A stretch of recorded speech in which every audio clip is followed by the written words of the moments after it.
खुंटापड़ारे 19तम गीता यज्ञ घटगां ब्लॉक पैदापाटना पंचायत खुंटापड़ा ग्राम 19तम गीता यज्ञ और भागवत पारायण खूब धूमधाम रे पालन होईछि।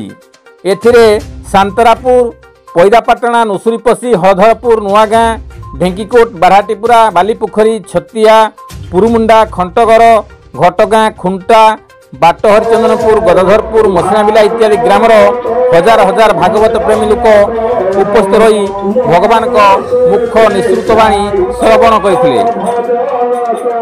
दीर्घ 7 दिन धरी यही कार्यक्रम चालू रही। एथिरे खुंटापड़ा ग्रामर प्रत्येक माँ भौणी मौसा मौसी विशेषकर युवगोष्ठी सहयोग करुछंती।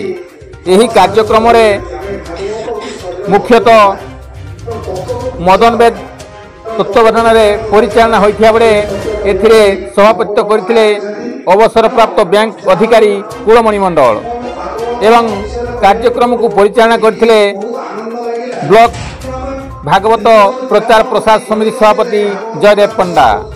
वार्षिक विवरणी पाठ करथिले ब्लॉक संपादक मायाधर बारिक एवं आवाहनी गान संगीत गान करथिले सदर ब्लॉक सभापति प्रसन्न दास। एथिरे मुख्य अतिथि भावे ब्लॉक उपदेष्टा बलराम आचार्य मुख्य वक्ता भावे जिला संपादक जगन्नाथ जेना निजर वक्तव्य रखिथिले एवं कर्ता भावे भीष्मसेन नायक एथिरे कार्य तुलाइथिले। कविंद्र राउत एवं मनोरंजन दास का रिपोर्ट केडी न्यूज।